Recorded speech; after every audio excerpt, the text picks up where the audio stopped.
John Roberts apparently has evolved. Didn't take him that long. And the accolades from the left have already started.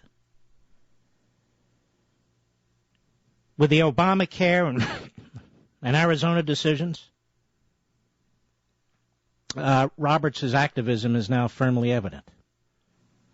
Now we have something akin to the Warren Court. It's still evolving, but we'll find out one day, I'm sure. And there are conservatives out there. It's painful to watch these people bending over backwards to pretend this was a great victory. But they're wrong. They're dead wrong. Just because 5 lawyers in black robes, one of whom was purported to be conservative, a man I knew a long time ago, issue a decision of the sort that they issued, doesn't make it proper. As a matter of fact, this decision I would go so far to say is lawless. Absolutely lawless. That's why people are stunned. Wow, where did he come up with that? He concocted it. Now, we had Anthony Kennedy of the 4 dissenters who wanted to throw the entire Obamacare law out. The entire law.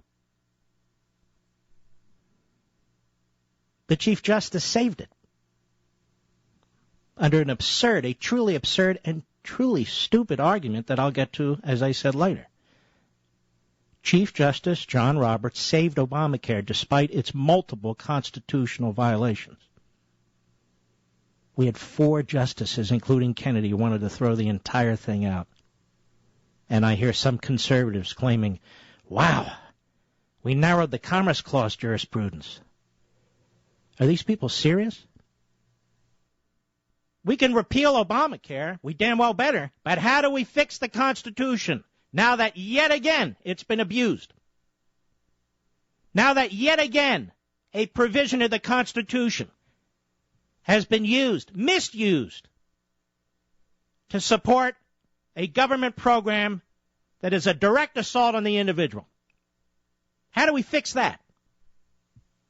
New justices, Mark, really? You mean like Roberts?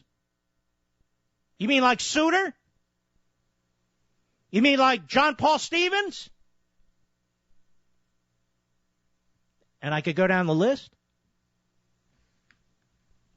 You know, I was on Neil Cavuto's show yesterday, and he made a point. He said, some of these justices, they may be affected by how they're perceived by the media and the public.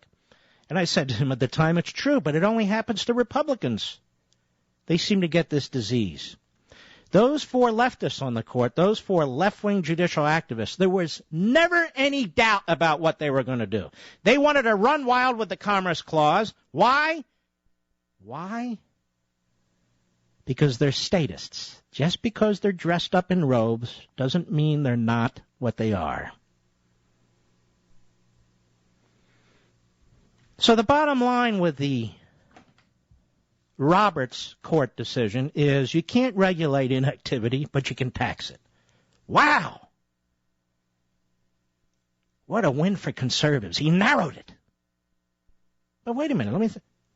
You can't regulate inactivity, but you can tax it? And why would you tax it? Well, I think you tax inactivity to force people to do something they may not want to do, right? Now we're mincing words, aren't we? Like good judicial activists. So those who can afford assurance but don't have it are required to buy it, or they're going to be taxed. And the word tax in this context was never used by Congress.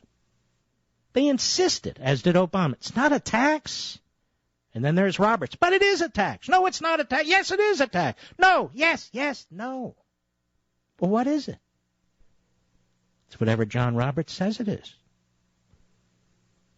So today it's a tax. And yet yesterday at this time, it was a penalty. Mark, why does that matter? Because the Constitution explains what kind of taxes the federal government can lay and beyond the enumerated taxes, it can't lay any. And the Supreme Court actually has precedent on this point. Lots of it. None of which supports what John Roberts did. None of it. Now, let's do something. Take our time here. Stick with me. Now, what kind of taxes are permitted under our federal Constitution?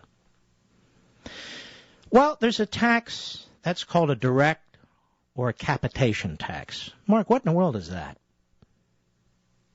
It's a tax on the individual. The Constitution requires direct or capitation taxes, a head tax, if you will, to be apportioned among the states. That means each state must pay its portion of the total tax based on the state's percentage of the general population. Very confusing, isn't it? That's why it's never done. Then under the Constitution, there you can have an excise tax.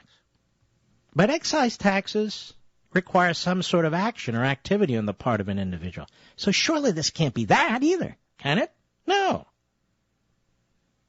What about an income tax under the 16th Amendment? Well, even John Roberts doesn't attempt to justify the penalty as an income tax, because if you're not doing anything, you're not creating income. So it's not a direct or capitation tax. It's not an excise tax. It's not an income tax. And you know what John Roberts says in response to all that? Oh, let's stop fiddling around with labels. Excuse me? It's not fiddling around with labels. Got all kinds of case law on how crucial it is. Let's not fiddle around with labels. Oh. Now, Roberts begins with an obvious and frankly goofy, almost condescending civics lessons at the beginning of his opinion, like he believes this decision will be read in every town square, and certainly on MSNBC. And after explaining how the national government can only exercise enumerated powers, he says this case concerns two powers that the Constitution does grant to the federal government, but which must be read carefully to avoid creating a general federal authority akin to the police power. That is, police powers are reserved to the states. And as soon as he's paying lip service to the limited federal power, he carries on with a jumbled, bizarre, thoroughly inconsistent legal analysis. Ladies and gentlemen, I've spent a career reading court decisions. His part of the majority opinion. Well, I was going to say it's stupid. It is truly incoherent. It's terrible.